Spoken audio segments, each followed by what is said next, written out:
This is Tom Fox. Welcome to Everything Compliance, Shoutouts and Rants from episode 98, the ESG issue. Today we have Jonathan Armstrong, Matt Kelly, Karen Woody, Tom Fox, and Jay Rosen. I know you will enjoy this episode of Shoutouts and Rants. We are now on to fan favorites, Shoutouts and Rants.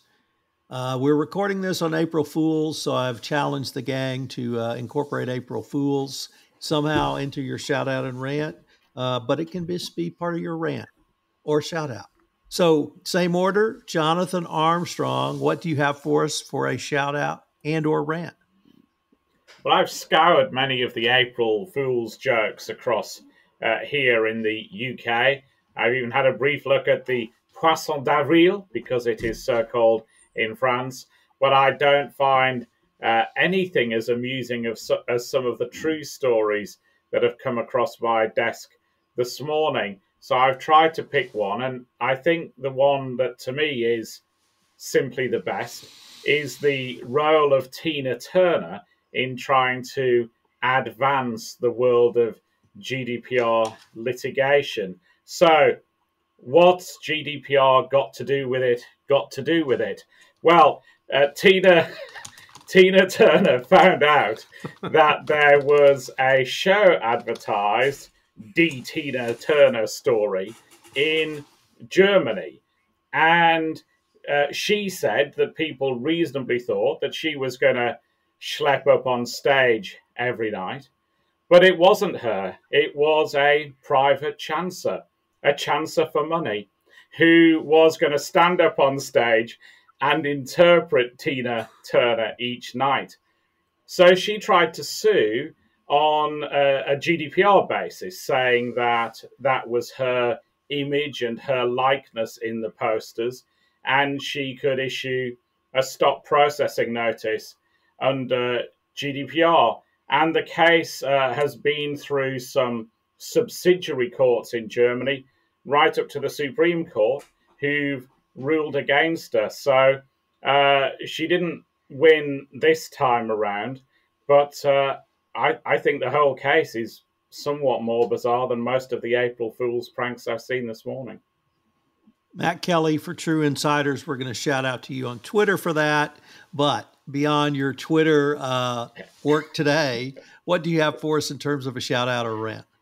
So I have a shout out, and I'm just going to play it a straight, normal shout out that I would give any time of year to the Golden Raspberry Foundation. This is that group that puts out the Razzies every year, and that is to call out the worst movie performances over the past year. They come out right around the Oscars as well.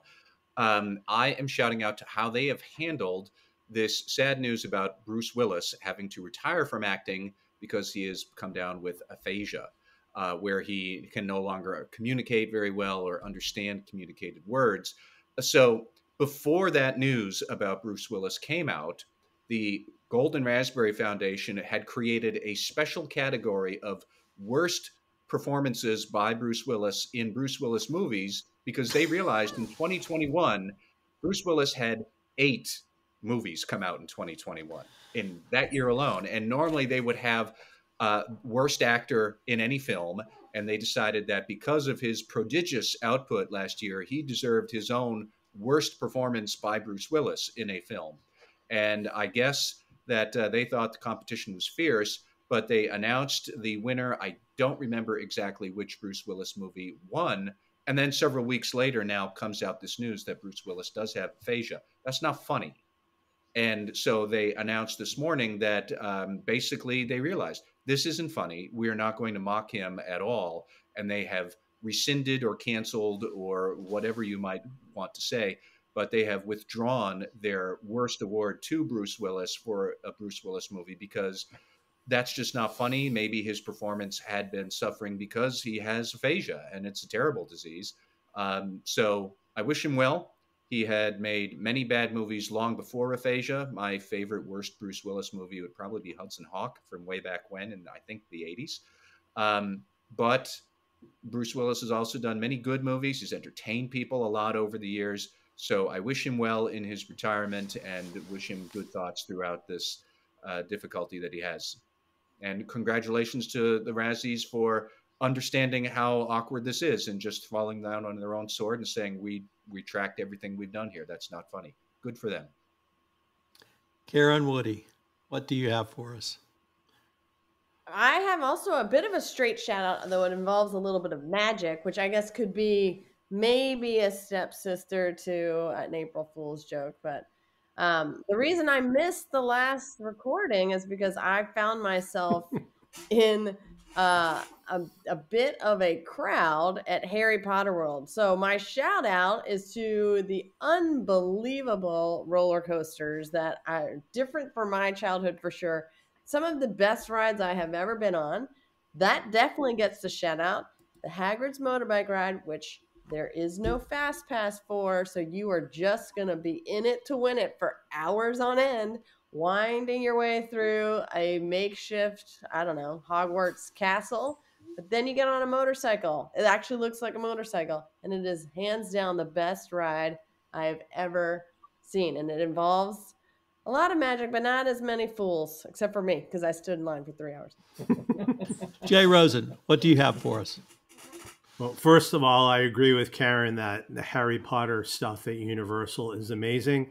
And my favorite thing was the Hulk roller coaster. I have a shout out, and I'm going to stick to the entertainment world. Last week, like everyone here, I was stunned by the slap heard around the world at the 94th Academy Awards. But I've got a shout out to the craftspeople on the movie Dune, which took home 6 awards dominating the technical categories. The film received Oscars for Best Sound, Visual Effects, Production Design, Original Score, Film Editing, and Cinematography. And while this is quite an accomplishment, many Hollywood pundits were surprised when director Denis Villeneuve was snubbed from the Best Director category. This is something I personally call the, quote, movie directed itself syndrome. This is not new, and it happens from time to time. For those who have never been on a film set, absolutely nothing happens without the approval and blessing of the director. We're not speaking only about the auteur theory that the creative vision emanates solely from the director, just as the chief compliance officer steers the ship from the ethics and compliance perspective, so does the director of this film. While the crew of Dune should be excited with their achievements, let's also send kudos to the captain of their ship, director Denis Villeneuve, and here's to looking forward to Dune Parts 2 and 3. Tom? So I am also going to incorporate parts of the slap heard around the world in my rant. And my rant is going to incorporate a rather sick joke. So perhaps there's also a tangential relationship to April Fools. But my rant goes to the the Academy of Motion Pictures and Sciences for their abject failure to do anything around Will Smith after he slapped Chris Rock. The day after the event happened or the incident happened, the Academy said, well, we asked him to leave, but he said no. Well, guess what, guys? It's your show. You can make him leave. Well, then it turned out, in reporting according to Vanity Fair, maybe they really didn't ask him to leave. I guarantee you, if that had been a concessionaire outside who had slapped somebody, they would have been thrown out physically. Now, the Academy is very concerned about this, and they're investigating, and they're going to have a hearing to consider potential discipline against Will Smith. And they're going to invite Mr. Smith to come down and give his side of the story. Well, we all know his side of the story because we all saw it either live, as Jay did when he watched the Oscars, or the rest of us when all of the international feeds saw Will Smith cuss out Chris Rock from his seat. Now, this is a PG podcast, so we won't quote that language. But my question to the Academy is, what are you going to do to Will Smith? Flip him the middle finger and say strong letter to follow. Workplace violence there's no place for workplace violence. And the Academy has allowed this to happen and hasn't done anything. So I hope that the Academy of Motion Pictures and Sciences is a little bit more strident than the NCAA and actually does something to Will Smith, because it set a terrible example, and they are setting a terrible example by their inaction. So, ladies and gentlemen, this has been a great April Fool's edition. I look forward to all of us getting together again. And 59 minutes and 55 seconds. Can't beat that. This is Tom Fox again. Thank you for listening to this episode of Everything Compliance.